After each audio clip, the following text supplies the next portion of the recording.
আসসালামু আলাইকুম গাইস, কেমন আছো সবাই? আবার চলে আসলাম নতুন একটা ভিডিও নিয়ে।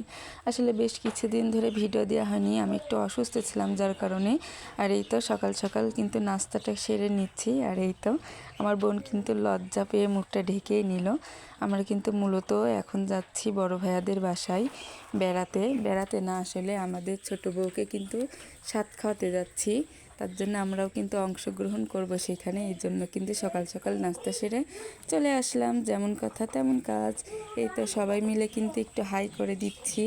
আর মূলত এটা কিন্তু হরিপুরে যাচ্ছি, এটা কিন্তু কুষ্টিয়া গড়াই ব্রিজের উপর দিয়ে যাচ্ছিলাম। আর এই তো এসে দেখি রান্নার প্রস্তুতি চলছে। তো প্রস্তুতিতে চলছে, আমরা কিন্তু আর কাজে অংশগ্রহণ করলাম না আর কি, যেহেতু আমরা খেতে আসছি, কাজ করলে কি হবে। এই তো আমাদের বাসার মেজবউ কিন্তু অংশগ্রহণ করেই নিল এই তো মুরগি কাটাতে। এই তো এখন কিন্তু দুই যা মিলে কাজ শুরু করে দিয়েছে। আর আমরা কিন্তু বসে বসে সেগুলাই দেখছিলাম। আর এই তো আম্মুর পিস ধরে চলে আসলাম। মূলত আম্মু কিন্তু যাচ্ছে একজনকে দাওয়াত দিতে বাসার পাশেই। আর এই তো গ্রামের রাস্তাগুলো কিন্তু এমনই হয়, এই রাস্তাগুলো দিয়ে কিন্তু হাঁটতে অনেকটাই বেশ ভালো লাগে, কিন্তু এখানে কিন্তু থাকতে অনেকটাই ভয় লাগে।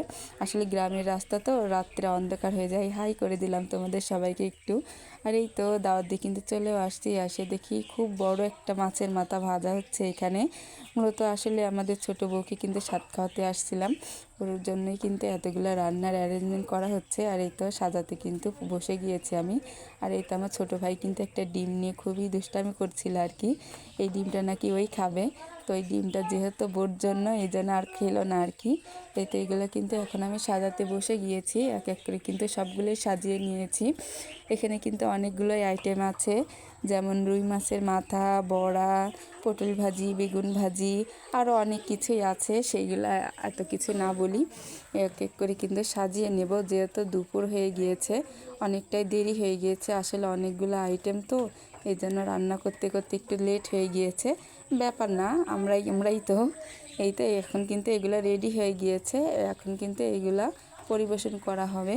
সবগুলো কিন্তু খুব ভালো করে সুন্দর করে সাজিয়ে নিচ্ছে। আর এই তো আমার আব্বু কিন্তু বসে বসে সেও সাজানো দেখছে আর কি, যে আমিও একটু সাজাবো। আমি বলছি সাজাও তুমিও একটু। এই তো সাজানো কিন্তু কমপ্লিট। তো গাইস, অবশ্যই কমেন্ট করে কিন্তু সবাই জানাবা যে প্লেটটা কেমন সাজিয়েছি আমি। আর এখানে কিন্তু সবগুলো আইটেম দিয়ে সাজানো হয়েছে। আর মূলত এই পোলাওটা কিন্তু আমি রান্না করছি। আসলে আমি কিন্তু পোলাওটা অনেক সুন্দর রান্না করতে পারি, এই জন্য যেখানে যাই সেখানে কিন্তু পোলাও রান্না করার দায়িত্বটা আমার ঘাড়ের উপরেই পড়ে আর কি। এই তো এক এক করে কিন্তু সাজানোর পালা। এই তো এখন কিন্তু খাওয়াটা আমরা কমপ্লিট করে নেব, কারণ আমরা এখন বাসাতে চলে যাব বউর মুখে ক্ষীর দিয়ে। সো গাইস, আজকের মতো ভিডিও এখানেই শেষ করছি। আল্লাহ হাফেজ, সবাই ভালো থাকবেন।